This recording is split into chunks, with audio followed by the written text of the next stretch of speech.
Hello class, and welcome to your Chapter 7 lecture. Today we're going to be discussing the juvenile court and case processing. The learning objectives for this lesson: you should be able to summarize the development and legal norms of the juvenile court, describe the social control of the status offender, explain the structure and key players of the juvenile court, describe pretrial procedures and decisions of the intake officer, describe other stages of juvenile court, explain plea bargaining, and describe the various sentencing alternatives for juveniles. So let's start with the purpose of juvenile court. The purpose of creating a juvenile court was to have one that was separate from the adult court system. It shouldn't be focused on punishment, but on the salvation of children or rehabilitation. So this idea of having sort of an informal court process and that idea of parens patriae. So constitutionalists argued that juveniles were being denied procedural rights, and they started arguing for things like an adoption of separate procedures to handle dependent and neglected youth, frequent use of informal adjustments so that we could avoid official court action, and using procedural safeguards for that youth during an adjudication hearing. So here's some important Supreme Court decisions that we need to consider. First, we have Kent v. United States, which said that juveniles have the right to a transfer hearing before being sent to adult court. We have Henry Galt that said juveniles have a right to due process, which means they have a right to receive notice of the charges, to be represented by counsel, to confront and cross-examine witnesses, and avoid self-incrimination. That juveniles are entitled then in Henry Winship to proof beyond a reasonable doubt rather than a preponderance of the evidence, which was a lower threshold. And then McIver v. Pennsylvania said that juveniles were actually denied the right to a jury trial, though some states do allow for this. The idea of having a jury trial is that a jury is supposed to be a jury of your peers. But you can't have a full jury of juveniles deciding decisions when we already know that the brain is still developing, that they don't have the understanding of the system, and they can't. So again, some states allow for a jury trial, but most don't, and it's not a right that they have. And then in Breed v. Jones, they held that holding an adjudication hearing and a separate trial in adult court do actually constitute double jeopardy. So the court needs to determine whether or not they want to try that juvenile in juvenile court or in adult court from the onset. You can't try them in both. When we talk about status offenders, these are statutes that apply again exclusively to juvenile behavior. So things like running away, underage, drinking, and truancy. And there's been an argument for the deinstitutionalization of status offenders. So first, there's a general statute for ungovernable or incorrigible behavior. These are general statutes. So maybe the parent's not able to control their kid's behavior. They have a lot of curfew violations and the parents just don't know where the kid is at, or the youth isn't following the rules of the home and just generally being defiant. So that's just the general statute when we talk about juveniles who are ungovernable or incorrigible. Then the Juvenile Justice and Delinquency Prevention Act started to argue for this deinstitutionalization of these offenders, because you can see how these individuals are very much different than delinquent youth. They're not committing crimes. They're committing status offenses that wouldn't even be an issue if they were in fact an adult. So the argument here for deinstitutionalization says that status offenders should be kept separate from delinquent youth when they're in institutions, when they're in secure detention, which is why you'll have a lot of detention centers that are split in half. Half is a detention for delinquent youth, and the other half is the shelter for your status offenders, your dependent and your neglected youth. Because status offenders, we know, are actually better served through social services by giving them mental health services and other community agencies. They really don't need to be entrenched into the court system. And that placement in these secure detention and correctional institutions can be damaging because you have what's considered an iatrogenic effect, where you would think that, okay, if you put a high-risk individual with some low-risk individuals, that maybe some of those low-risk kids who have really good values, they generally do well in school, maybe they generally listen to their parents, they just had underage drinking. If you put them with high-risk kids, that maybe the high-risk kid will learn some of those positive behaviors. But that's not what happens. What happens is the high-risk individual rubs off on the low risk and actually increases their risk of engaging in future either ungovernable behaviors or even delinquency. So that's why we need to keep them separate. So some of the critics of juvenile court jurisdiction over status offenders says that status offender statutes are unconstitutionally vague, that they're written in such a way that, if the juvenile is incorrigible, well, whose definition of incorrigible are we using? And even though status offenders don't commit delinquent acts, they are often confined with delinquent offenders in detention centers. They also say that processing and confining status offenders can even promote unlawful behavior because they're having, again, more contact with the system. And we know that the more contact someone has with the system, that in and of itself can increase their likelihood for unlawful behavior. And there really is a special class of youth that really needs to be treated differently from delinquent offenders. So in Maine, New York, and Washington, they actually decriminalized status offenses, which means that they removed status offenders from juvenile court jurisdiction and actually now just hold those at the district justice level. So typically a district justice would handle your summary offenses, your status offenses here, but these juvenile offenders had been being handled in juvenile court, which makes sense. The juvenile court is created for juveniles specifically. But they said, well, let's not have them involved in the whole juvenile court. Let's bring them back down. However, it's also important to know that legislation in Maine and Washington actually partly repealed this, giving some jurisdiction back over to the juvenile court for juveniles who were abandoned, runaways, or seriously endangered children. And unfortunately, as much as we want to divert youth from the formal justice system, sometimes that's the place where they're going to get the best treatment, rehabilitation, and help. And it's unfortunate that that's the case, that you can't get certain help without being involved in the system. But in Pennsylvania, for example, the juvenile probation departments have contracts with service agencies, and the juvenile and family do not pay for those services. The county pays for them, the probation department pays for them. So unfortunately, sometimes you have juveniles who can't afford, they just don't have access to these programs unless they become involved with the system.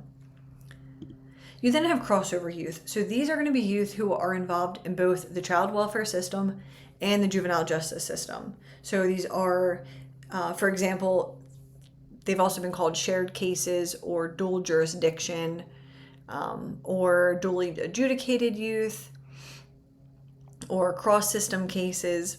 Essentially, it's a juvenile, say, who has a delinquency charge, but also is frequently a runaway. Oftentimes, you'll see the child welfare system involved first, and then the juvenile justice system gets involved.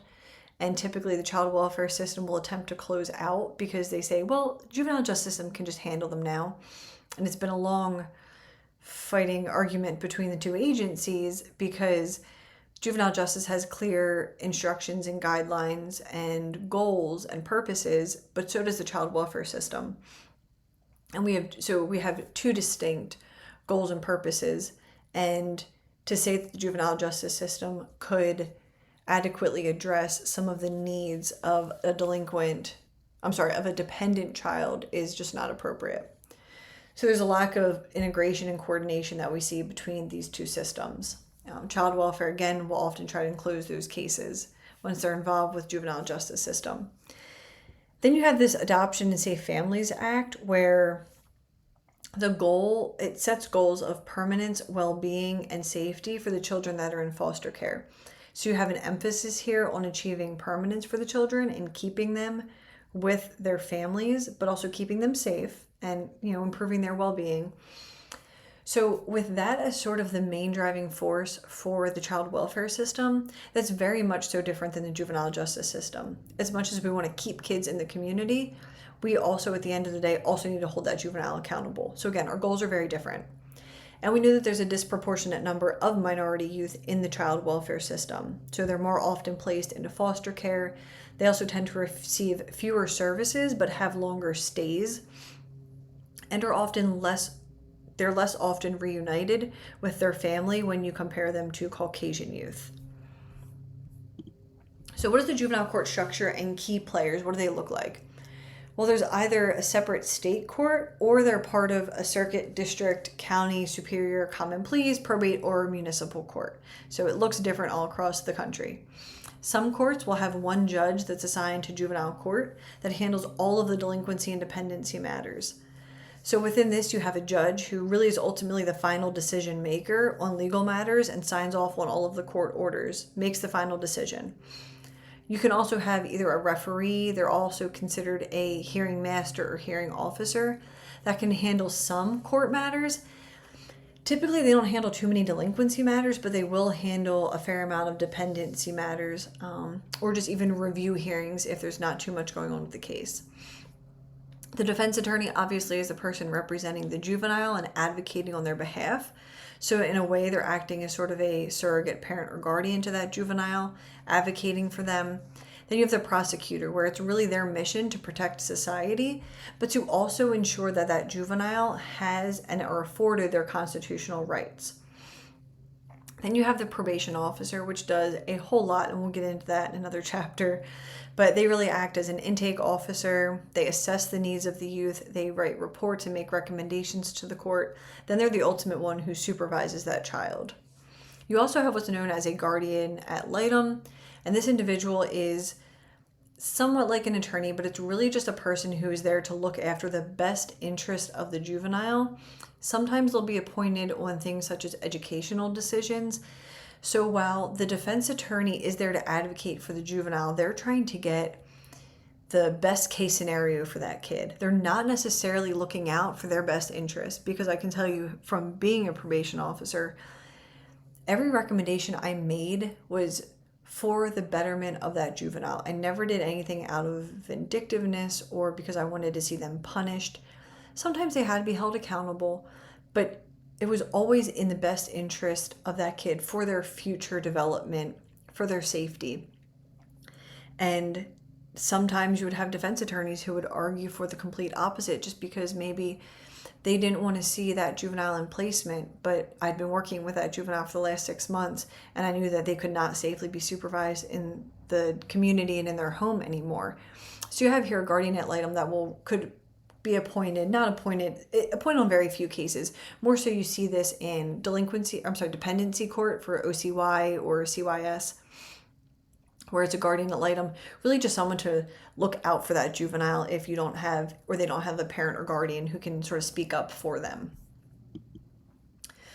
So here's sort of the process of going through juvenile court. So pre-trial is going to consist of a detention hearing, which must be held within 48 to 72 hours of a juvenile being detained or placed in detention.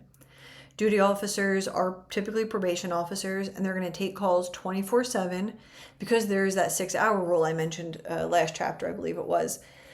The 6-hour rule says that as soon as a juvenile is arrested by the police have to either release them at that 6th hour or they have to be placing them in detention within those 6 hours.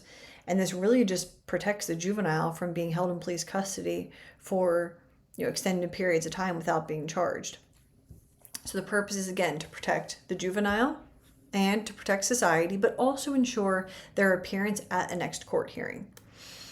So bail is actually only offered in 9 states, and some states prohibit bail for juvenile offenders, but some states offer it just as an option. It is not an option in Pennsylvania. And there's also some negative effects of detention on youth.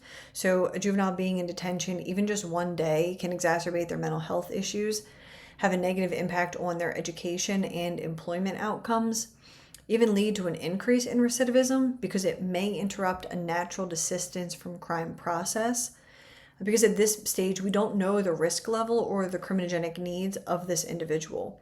We will do a risk assessment, which is a detention risk assessment instrument, which will tell us whether or not that juvenile should be detained or whether they should be released based on a variety of factors.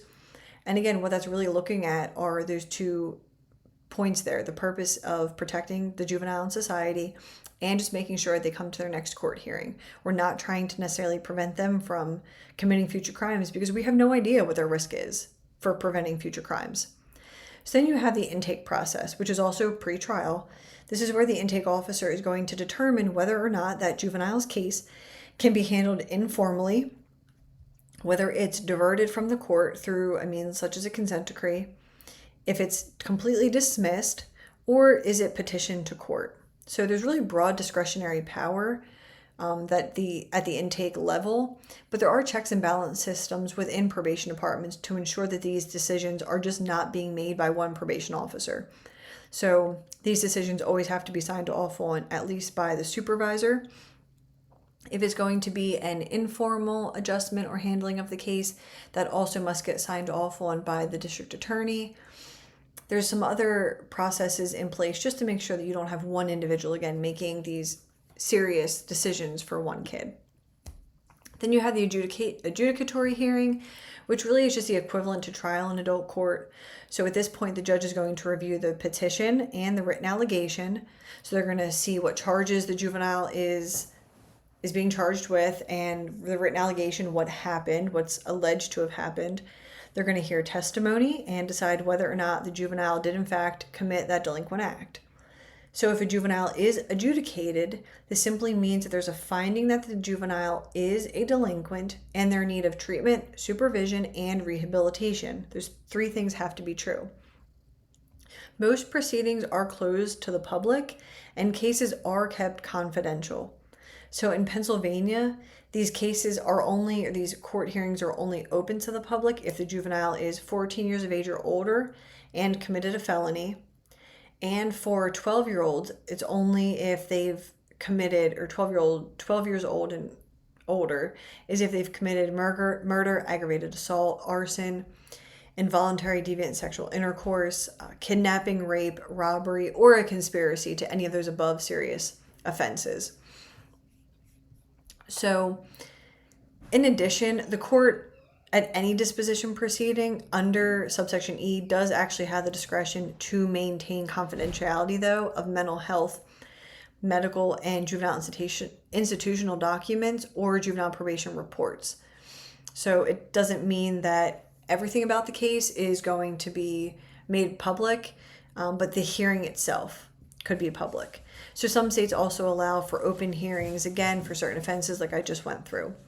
And then court-appointed counsel will be appointed for indigent youth, so youth who don't have the ability to pay. And at least in Pennsylvania, it's assumed that juveniles are indigent because most of them don't have a job or remotely even the means to pay for an attorney. So they're automatically assigned a public defender. They don't have to apply for a public defender. And then the legal rights are reviewed in court via an admission colloquy. So the attorney has to go through it with the juvenile, and then the judge also reaffirms that the juvenile did in fact review all of the items and then signed off on them, essentially just saying that, if they're admitting to the charges that they weren't coerced, that they're of sound mind, they're not under the influence, all of those different factors. And then we come to disposition. So this is the equivalent to sentencing in the adult system. So there's 2 ways this can happen. You can either have disposition at the time of sentencing or adjudication, or you can have a bifurcated system where you have an adjudication hearing and then separately you have a disposition hearing. When you do them separately, what it gives time for is it gives the juvenile probation office time to do a risk needs assessment, to collect psychological reports and other evaluations, records from the school, talk to the parents. You can get really a whole complete picture of the juvenile and give a thorough recommendation to the court on what the best disposition is. So in a bifurcated system, so when they're held separately, it also prevents the judge from using any prejudicial information and determining whether or not that juvenile is guilty or innocent. So the only thing really a judge should have at their disposal at the time of adjudication is what the juvenile is being charged with and what's alleged to have happened. And then it's up to the two attorneys to argue one way or the other whether or not they did commit those offenses. Nothing else should be taken into account at that time. So in this bifurcated system, it also allows for the judge to have the additional information on the juvenile to make individualized decisions. So again, they have all of these different records and reports to go off of. There are some disposition alternatives to keep in mind, and these are fluid, so youth can be given one option and then either violate or do well and be dropped down or be increased in severity. So the court could simply dismiss the case. They could place them on probation. They could submit them to a day treatment program or a community-based residential program. I've seen some juveniles, institutionalized, or maybe they're placed in state facilities. So you have all these different options available to the courts for disposition. Now, plea bargaining is when a deal is reached between the prosecutor and the defense attorney, and then the judge or the juvenile agrees to admit typically to lesser offenses to get a lighter sentence. Now, what's important to know is that they can come to a plea agreement and the judge does not have to accept the plea agreement. And I have seen that happen in court where both parties thought this was going to be a nice, simple, easy agreement, and the judge said, hold on now a second. That is not what we're doing here today. What it does is reduce court costs and the court load because it prevents us from having to go through a whole adjudication, like a full trial. So critics argue, however, though, that innocent youth may end up pleading to avoid harsher sentences, even if they didn't do it. That violent and dangerous youth may actually plead to get a lighter sentence or maybe a community sentence. And there's the two questions of, is plea bargaining fair? And does it really protect the community safety then? It comes down to your ideas of what's right and wrong, and did the juvenile actually commit this offense or did they not? If they committed one offense, but maybe the prosecutor is trying to save the county money and lighten the judge's load, so they offer a plea bargain instead. Well, how fair is that? Is it fair to the victim, to the community? All those different factors. And then just a few sentencing alternatives here. So this depends on the state that you're in. Pennsylvania, we have indeterminate sentencing, but I can tell you in New Jersey, they do determinate sentencing. So determinate sentencing is really a structured system with narrow ranges for sentencing terms. So it tells the judge exactly where and what sentence they're allowed to give a juvenile. So I had a case that was transferred that I supervised from New Jersey, and the juvenile was placed on 1 year of probation. At 1 year, he would be, removed from supervision unless they violated. But indeterminate sentencing is really judicial discretion and has a lot of arbitrary decision-making in it. So for example, in Pennsylvania, when a juvenile is placed on supervision, they're not given a set time. Typically, it's about 6 months to 1 year because the case is reviewed every 6 months. And you can get all of the conditions completed within 6 months if you're doing well. Sometimes youth take a little bit longer. They might be on for a year or even longer than that if they continuously violate. But that is one of the decisions I actually saw in court one time, a juvenile who was being charged as an adult. I can't remember what the crime was for, and the judge was really pleading with him to not allow his case to be tried, to be sent to the adult court. She said, you should really argue and try to get your case decertified or sent back down to juvenile court. And the juvenile and his mother both said, no, we're going to go ahead with the adult system, because he essentially said, I can go do 1 year in jail and get out probably sooner than that on good time and be off of supervision and not dealing with the system. Or I can be placed on probation here in the juvenile system, and I just know I'm not going to be able to make it. I'm not going to be able to, I don't want to comply with these juvenile programs. I don't want to deal with probation for the rest of my life until I'm 21, and I would rather just go deal with the adult system. And that's unfortunate. Then you also have blended sentencing, where a juvenile can be given a juvenile and an adult sentence at the same time. Typically what you'll see is this is a juvenile who is facing what would be adult charges. They'll be given the juvenile sentence, and so long as they comply with everything of that juvenile sentence and they don't violate, the adult sentence is done away with. They're successfully off. However, if they do violate or fail to comply with those rules, then their case or the adult sentence would then kick in. And then you have mandatory sentences, a lot of times in place for your violent or your repeat offenders. But one thing that's important to note is that a juvenile cannot spend more time in a detention or an institutional facility than an adult would spend in jail or prison for the same offense. And I learned that the hard way during a court hearing when I was asking for a juvenile to be placed, and I didn't know about this, and neither did my supervisor who signed off on the recommendation. It's more of a legal matter that you would know, but now I know. So say an adult would face 6 to 12 months for an offense. Well, this juvenile had already spent that much time in placements and in detention total. So I simply could not ask for more time in a facility because they had already essentially reached what an adult would have spent in jail or prison. So there are those precautions in place too, just to ensure that a youth isn't placed for, a very extended amount of time when it doesn't apply. So in sum, juveniles do have certain due process rights, but there are some that adults have that juveniles don't. Status offenders can be served in juvenile court or through social services, mental health, and community-based agencies. Crossover youth are those who are involved in both the juvenile justice system and the child welfare system. And the juvenile court, as we know it now, is much more formalized than it was at its inception. Pretrial is going to consist of detention and the intake process, while plea bargains are criticized for their lack of perceived fairness. An adjudication hearing is going to be equal to that of a trial in adult court, and then disposition hearing is equal to sentencing in adult court. So there are a number of disposition alternatives that are available to the juvenile courts. And determinate sentencing and blended sentencing we are seeing being used more frequently with juveniles. So this was your Chapter 7 lecture looking at court processing of juvenile offenders. I hope everyone has a wonderful week.